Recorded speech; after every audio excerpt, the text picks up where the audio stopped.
Hello, everybody, and welcome to another episode of the Raad Life.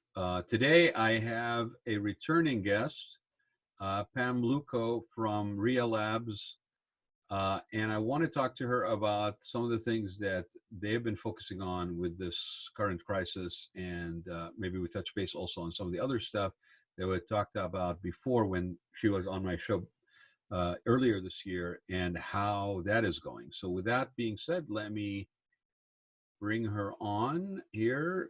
See if Pam will join us from the green room / the waiting room. There it is. Pam's in the waiting room. I'm here. Yeah. Which looks a lot like your house. So I don't know. Technology is great. I don't know. So Pam, before I brought you on, I was saying that you've been on the show before. You're coming back on. We want to talk about Rhea Labs for those who don't know what you guys do, and then let's talk about some of the current stuff that you guys are dealing with or working on, and then maybe touch base and recircle back around to the stuff that I talked about before and where that's at, or what's going on.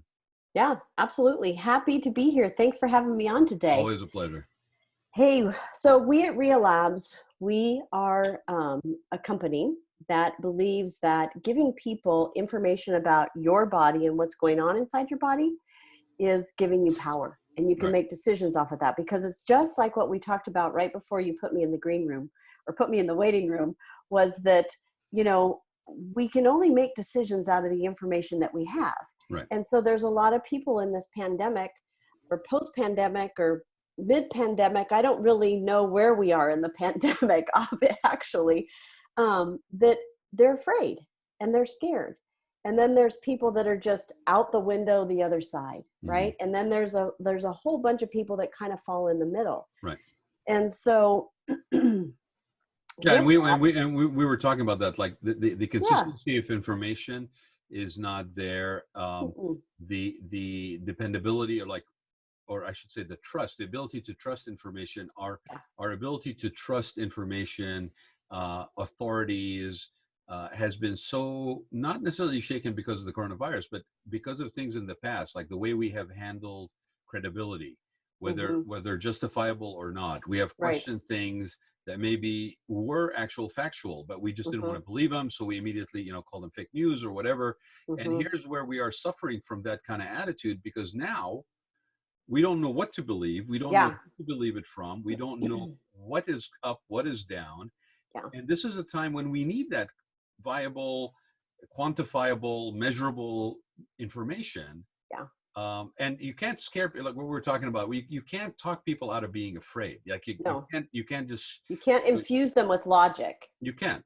No, it doesn't work. You have to empathize with the fact that that's the stage that they're in. And you and I were talking about, like, it doesn't really matter which side of the equation you may lay on today. The majority of people that are in their homes self-sequestering are afraid, and in their mind it's justifiable. So you cannot just shake it out of them. You have to help build that trust, give them the information and the tools that they can believe. And one way of doing it is through testing. Exactly. And I hadn't planned on being in this realm of testing. People kind of jokingly call me the test kit lady, because we started off in the medical realm and then we ventured over into the CBD realm. Right. Because we've got a CBD DNA test kit that helps people to come at it from a sense of responsibility and sense of, I'll keep talking, a sense of responsibility and a sense of safety, right? So that they could know, perfect, there we go. There's a little test kit. There's our test kit. They can know exactly what works in their body based on their DNA and their metabolism.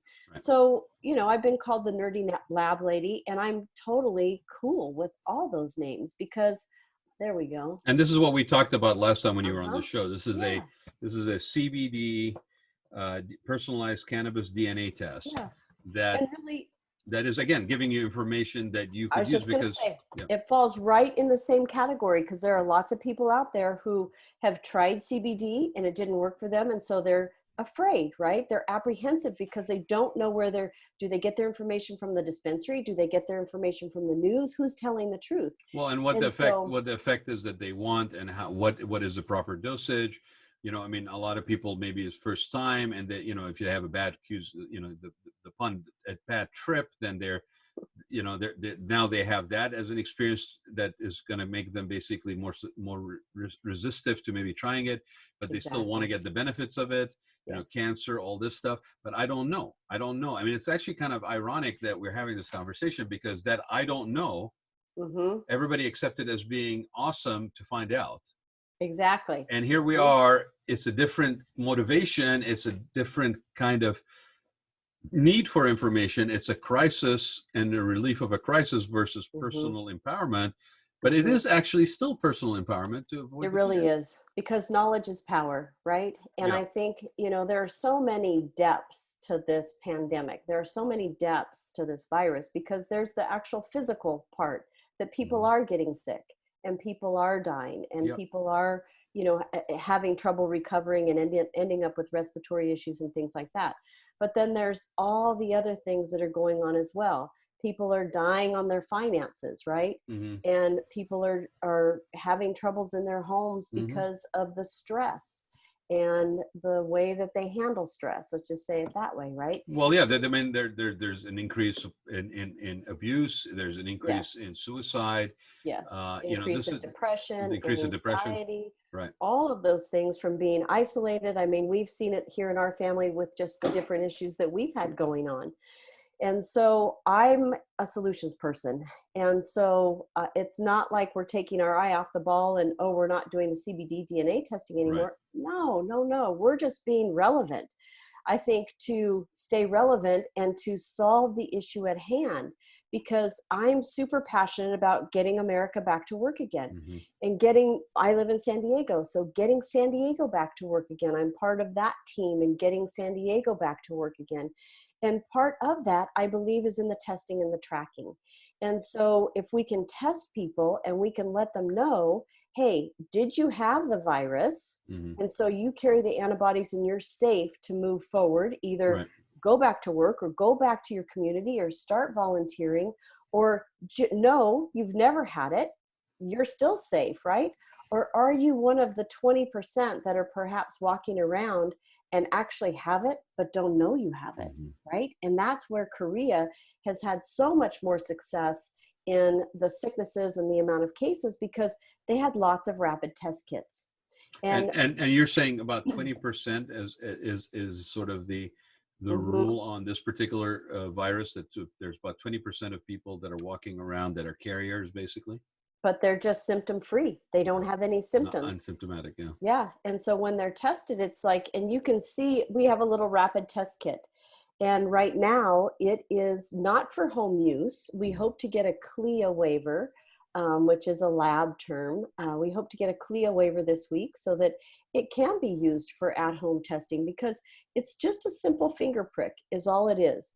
Millions of people do that every morning to test their glucose levels. Yes, right. A simple finger prick, you drop it in a little cassette that kind of looks like a pregnancy test kit. Yeah. Put a little couple drops of buffer in there, and within 10 minutes, you know exactly where you stand. Are you safe to go back into the community? Are you safe to rejoin your family, right? There are families that are getting together on Zoom and not hugging. I know I have a son and a granddaughter and a daughter-in-law who they came to the front yard on Mother's Day, but it was like, oh, I just want to hug you, right? But if we knew that everybody was safe, right, then we could handle that right well away. and if you're not safe, then you should, knowing is also empowering. So it's interesting because you're really, if I had to define your business, I would say that you're in the business of individual medical data empowerment, really. Empowerment, yep. Right. We want to tell you what's going on in your body so that you can make decisions that are best for you and your family. No matter what this news channel is saying, or this video is saying, or this government agency is saying, you now have the empowerment to know what's going on inside of your body so that you can make choices that are best for you and your family and your business, right? So yeah, absolutely. I mean, being empowered with information, or is never a bad thing. It's always up to you how to use it. But so where you're saying is these are not approved for home testing, They're not approved for home testing right now, but we do have businesses that are purchasing them. We have doctor's offices that are purchasing them. Okay. A gal who owns a jujitsu studio, she's purchased, several hundred because she wants to get back to business and she wants her clients want to get back to business. Well, guess what? She has two clients that are health professionals. They are registered nurses. They are physician assistants. They are medical doctors.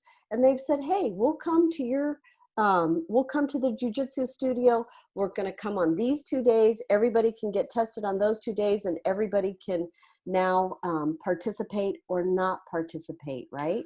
So as long as you have a medical professional on site, you can utilize the test kits. Got it. So that's the caveat. And then it's an immediate, basically within results 10 minutes. Within 10 minutes. Yep. Within 10 minutes, you see the results. There are lots of test kits out there. There's a nasal swab where you've got to shove it like so far back in your brain and hold it there. And that has a very high percentage of error rate, false positives, false negatives, false everythings, because number one, it's very painful to get it back that far. And number two, it's painful to hold it there that long.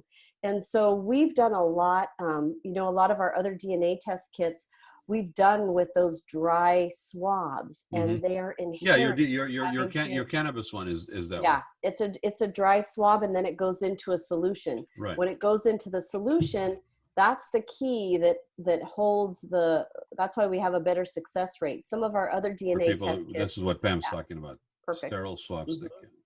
And then it goes inside a little and then you got the chemical. The vial here. Yeah, there we go. There's the secret sauce that keeps everything well. But a lot of the nasal swabs that they're using for the PPE tests, or the PCR tests, they then just go dry to the lab. And man, they don't have a very big shelf life. You've got to do them again and again, or they're getting, negative testing. And let's face it, that's uncomfortable. Most people don't want to do that. So they're like, nah, I think I'll pass on that. And they don't have enough of those tests. Yeah, I had a friend of mine who actually did that as a drive-through location in LA because they're testing in Los Angeles. And that's exactly what she felt, like her brain was being probed, basically. That's what my friend said. She did the same thing up in San Francisco.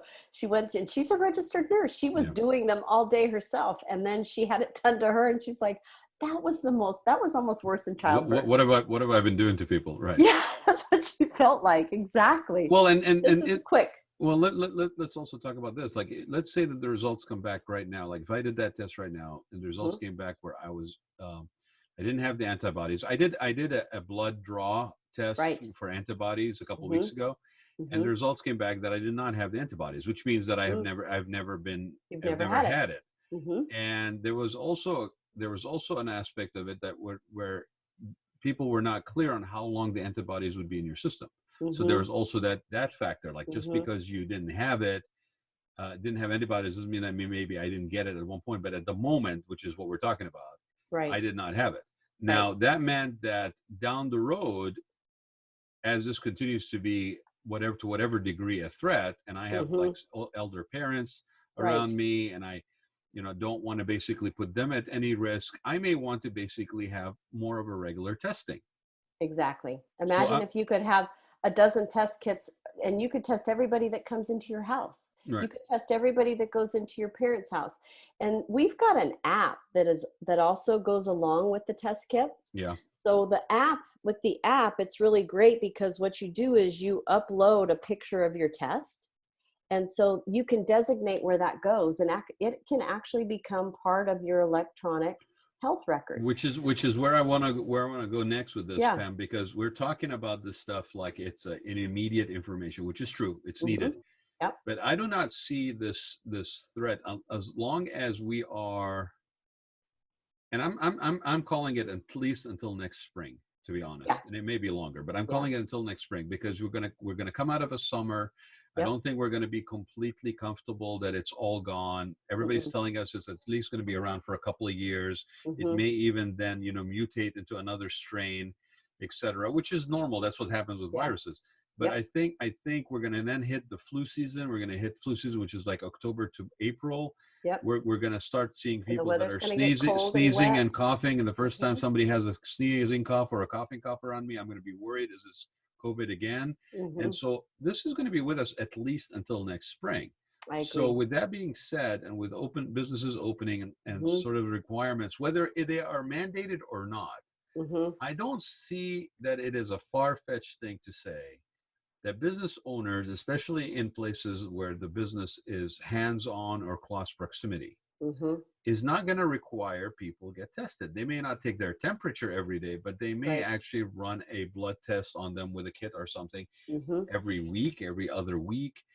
And so we're looking at a cultural change, right? I mean, when it comes to how we conduct our business.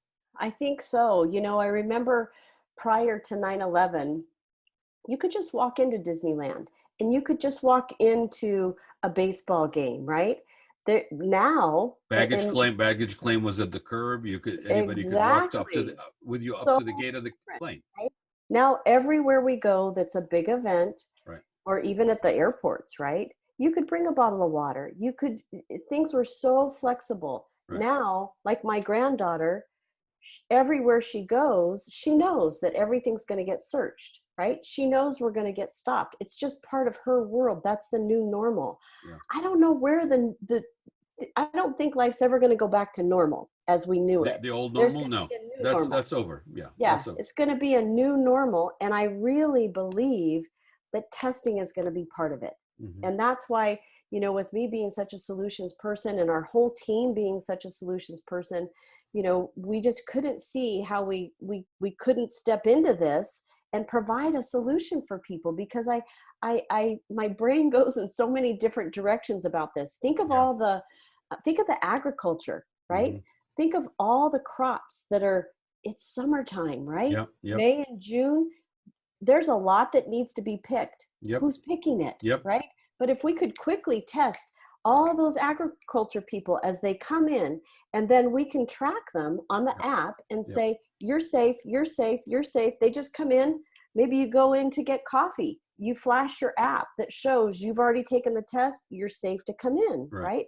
I think that's going to be the new normal. You're going to have to prove that you've been tested and you're safe. Which to be honest, you know, people may sit there and waste their energy arguing the fact that it's not fair, it's not freedom, it's not whatever. But here's the truth. The truth is that, you know, somebody run the parallel, for example, between wearing a mask or, let's say in this case, testing, because I think the same resistance that people have at the moment for wearing a mask may become a resistance to being tested. How dare you? It's private, it's HIPAA information. Why should I share it with people, right? I get it, but you also don't drive ridiculous speeds on the freeway because you have the freedom to do that, and you don't basically account for the consequences of what if you lose control or if you become a danger to others. Like I think part of I have a personal beef with people that all they want to talk about is rights that they have, but never responsibility or accountability that goes with them. I was just going to say, it's about responsibility. The two are hands in hands. You don't have rights without accountability and responsibility. I mean, that's just the way it works. So, and I'm a no mask gal. I walk around without a mask. I don't wear a mask. I'll ask to talk to the manager. You know, I've got a really healthy immune system. Right. And so I'm with you. I don't like tracking. I don't like, you know, the whole big brother part of this, right?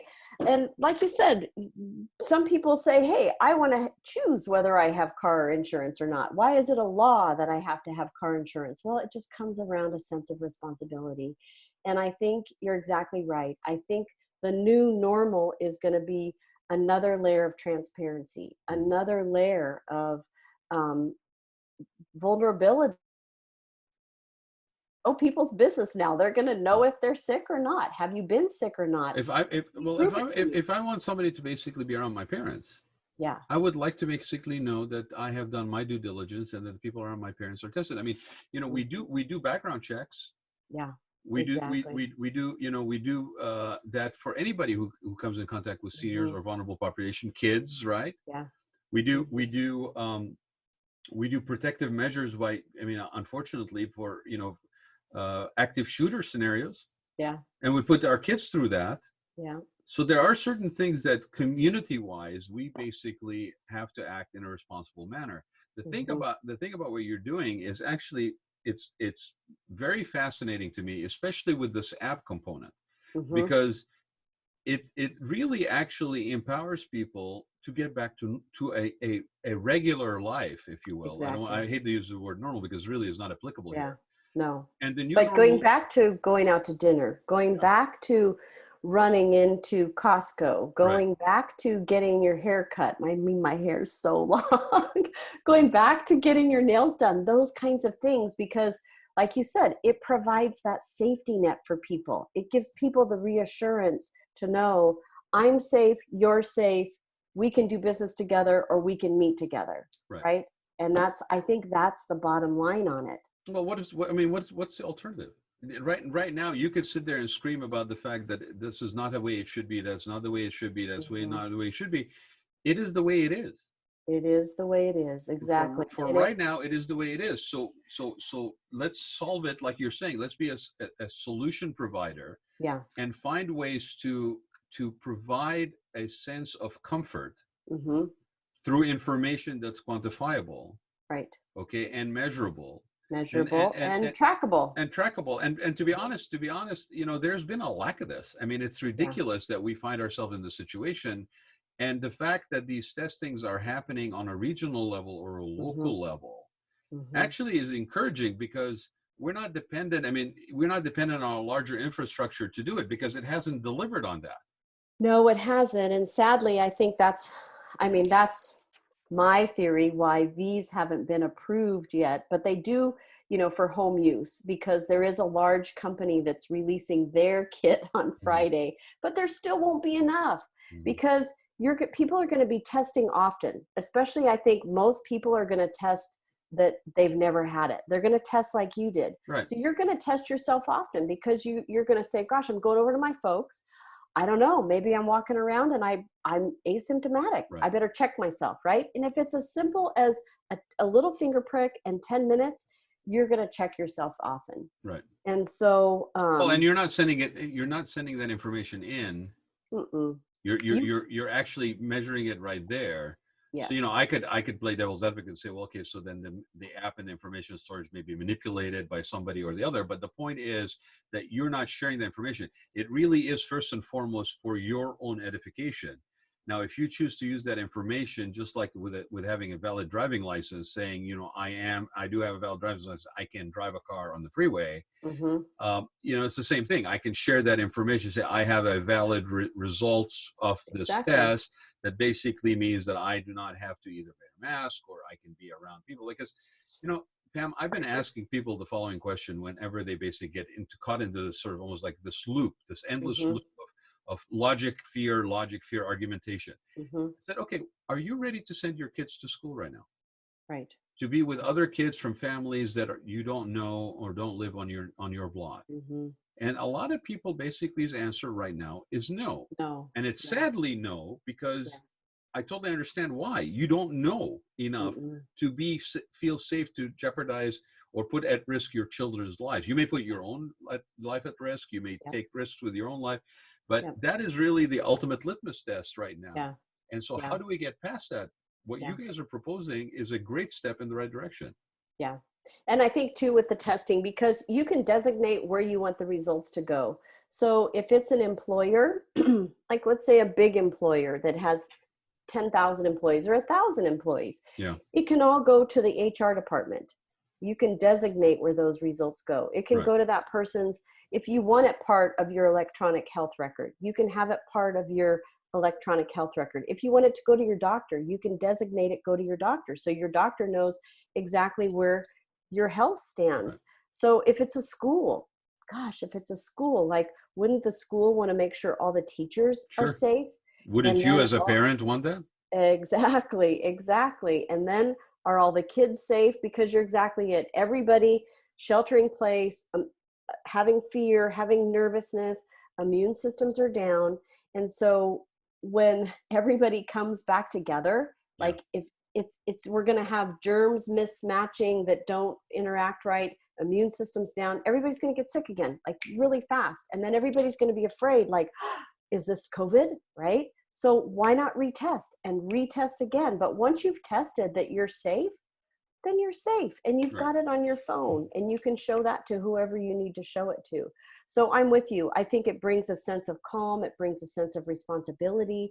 It brings a solution. And it allows America to get back to work again. It'll allow the kids to get back to school again in the fall. I think it would be crazy to open up schools at the end of the school year, because it's like every year when I sent my kids to kindergarten, the whole family ended up sick for like 6 months because it's like all those germs, and everybody's bringing home different new germs. And so everybody was sick for 6 months. So I don't think it's a grand idea. I think we start opening up things slowly. Like I heard some counties, you can, the governor's in charge. So some counties you can get your hair cut now. Some counties you can go and play golf, right?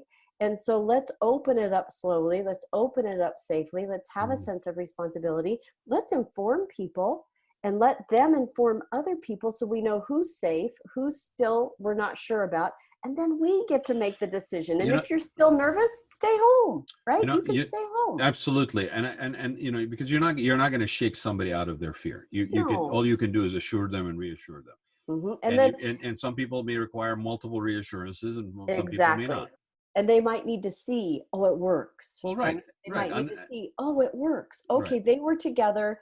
They tested themselves. They were safe. And now it's been a week and they're not sick. And so maybe I can get together with those family members again. Maybe I can go into work. Maybe I can go out to eat.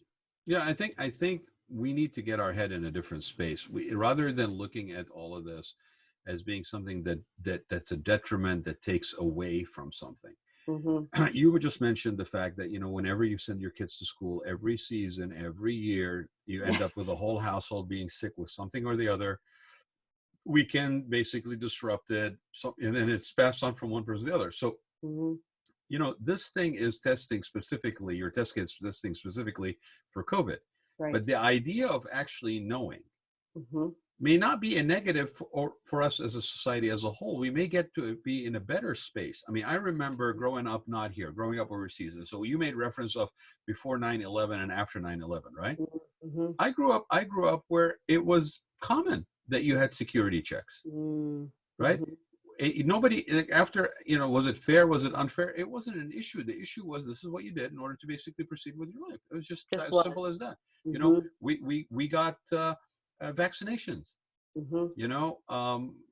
that's what you did. And that was okay. Your life, some didn't get shattered in the process. So knowing and testing, which again is not vaccinations, but knowing and testing is a different scenario. And if we can do that, and we can embrace that as something that empowers our lives, whether it's for COVID or whatever it is, we may be cutting down on those cases where every time the school year opens, we have an influx of people getting sick. Like, what's wrong with knowing? This test it's just going to be, that's the thing. We are a lab. We are, raising funds for a lab. And 90 days ago, like, somebody owning a lab didn't sound so sexy. Whereas now everybody is thinking, gosh, I want to be part owner of a lab, right? Because that's what you hear every day. You hear about how the labs are backed up, how the labs don't have enough test kits. Testing. We hear it every day. And I think, like you said, this is going to be the new normal coming out of this. It's not only going to be a COVID-19 test. No, there'll be there's going to be one for the flu. There's going to be one for this. There's going to be one from that.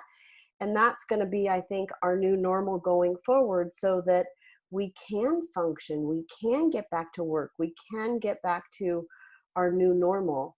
And testing is just going to be part of it. And the more simple we can make it, and the faster results we can give people, I think that's the key. Well, we live in an instantaneous gratification society, and that's not going to change. Exactly. Right? No. So self-testing, 10 minutes, you know what the results are, great. Yeah. And I will tell you, you're right. I mean, if we don't have a problem with this, if we find that this actually is an empowering tool, because it gives me information on what would be effective for me and others that I care for, for them, in order to get the maximum benefit from cannabis, right, okay, then I shouldn't have any difference of opinion on testing in order to empower and be beneficial to me and those around me, right, for testing for COVID. exactly. It's the same exact thing. It's personal empowerment. You know, Yep.